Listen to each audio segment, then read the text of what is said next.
Hey guys, welcome to Fuckboy Mods. Today we're going to be doing a total fuckboy mod, and we're going to be installing Godspeed lowering springs on this Chevy Cruise. Should be a pretty easy install.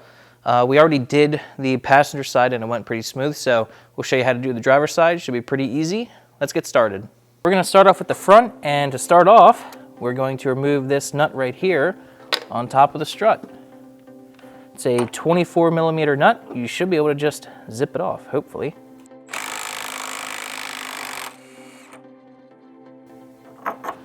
We'll set the nut and that top plate aside, and now we'll go underneath the car. Okay, I got the front wheel off, lubricated the sway bar end link hardware and the strut hardware, and while that soaks a little bit, we'll pull off the brake hose, and then we'll zip all this stuff off. For the sway bar end link, we have a pass-through 18 millimeter wrench, ratchet, whatever that is, and a T40 Torx. So to get this off, you're gonna loosen the nut and basically tighten the Torx piece.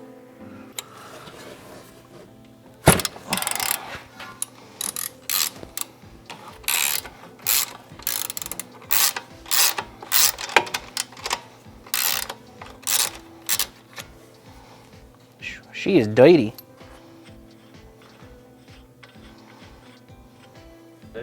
Now we're going to use an 18 millimeter socket to remove both nuts for the strut. This side of the bolt is splined, so you don't need to put a tool on it, and it'll prevent it from spinning. So once you get the nuts off, you just need to hammer the bolts out.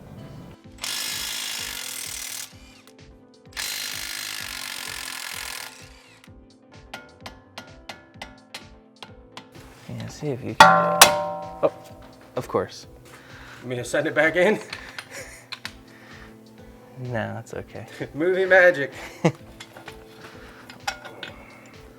Now, just need to separate the knuckle and then the strut from the sway bar end link.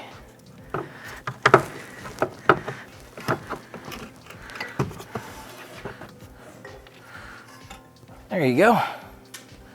This is without a doubt the hardest part of this entire project, is compressing the spring. I have this less than desirable spring compressor kit that you can rent from Advanced Auto, AutoZone and whatnot. The design of this works on a lot of different springs. We were able to get it to work on this spring, but the design of the strut and the aftermarket spring makes it really difficult to use. Not impossible, just really difficult. I'll have a link in the description down below to a spring compressor that will work better for this, one that I need to get myself. So if you plan on doing this job, I'd recommend getting the compressor that I have in the link down below and not this kit. Ooh, upside down. Oh, for the other spring.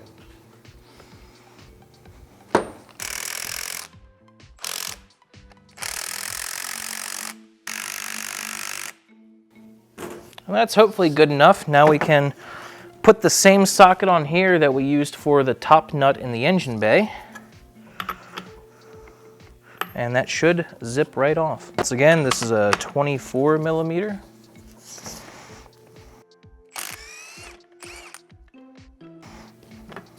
And keep very close attention to the order in which all this comes apart.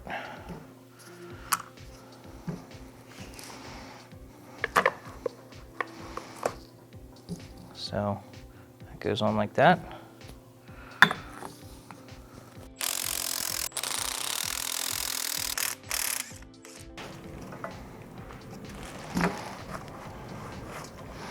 I'll pull this out from the bottom.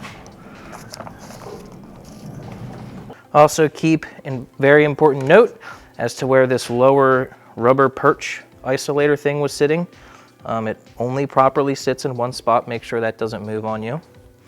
We will install the bump stop onto the shaft like so.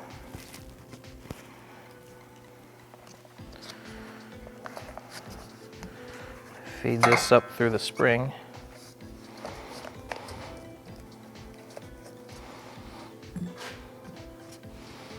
Force this back in there.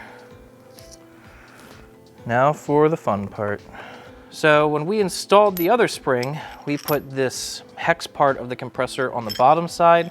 Still not the best design. This hex part is gonna get stuck sometimes against this part of the strut, and this threaded part is gonna pretty much rub on this piece up here.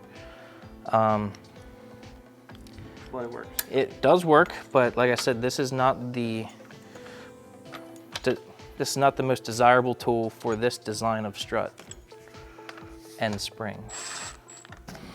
And just be cautious the whole time of this spring spinning. You don't want this rubber isolator pad to get out of its proper location. And if you can, you want these to be separated by as close to 180 degrees as you can.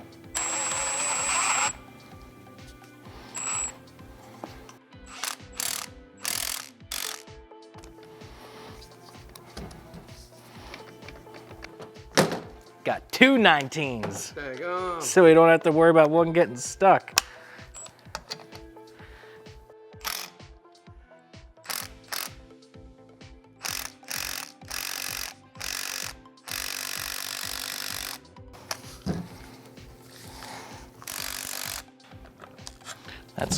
That's promising. So we have this compressed enough to where if we push down a little bit, the threads will come out. So I'm gonna push down and we'll get the nut on. And then send it home with our 24.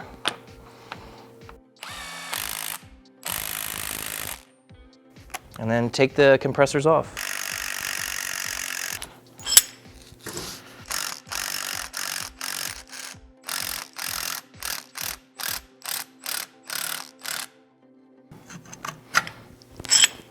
Now this is ready to go back in the car.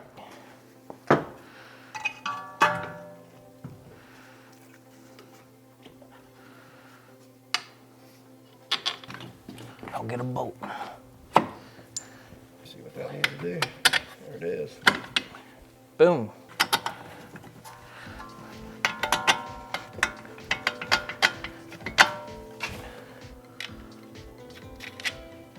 Now that the hardware is all back on, just go ahead and tighten everything down.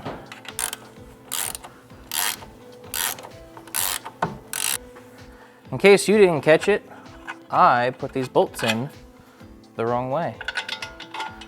We was just testing it. Yeah, we were testing your knowledge. Make sure you're paying attention.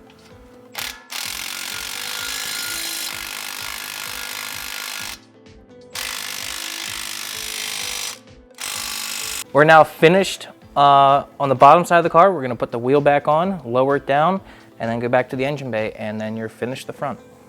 Now that you have the wheel installed and you put the car on the ground, it brings the strut up through the hole in the body, and you can easily get the nut on. This nut is flat on the bottom and rounded at the top, so make sure that the rounded part of the nut is on top and the flat is on the bottom. And just like that, she's torqued to spec, and you're finished the front. We can go to the rear. And this right here, ladies and gentlemen, is why we're doing these lowering springs in the first place. On this car, this driver rear spring broke. We have a whole coil missing, and it fell off the perch, and it's sitting underneath of it. So why not do lowering springs instead of replacing just one and doing an OEM spring? So we have a 21 millimeter on this shock bolt. We're gonna loosen it, and then if you're on the ground, you're gonna wanna put a floor jack under this axle or whatever it's called, or a pole jack, because once you take this bolt off, it'll kind of shoot down on you, and it's kind of dangerous. So we're gonna break it loose and then support it and then fully remove it. But this bolt is tight. There we go.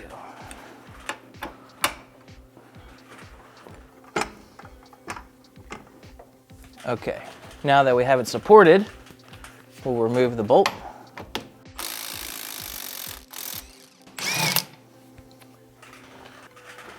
And then we'll lose our face. Make sure to replace the rubber isolator. And here's our lowering spring. Kind of hard to see, my light is kind of blowing it out, but we're gonna install this. There's the logo right here. We're gonna install it to where you can read it so that it's not upside down. And it's as easy as that.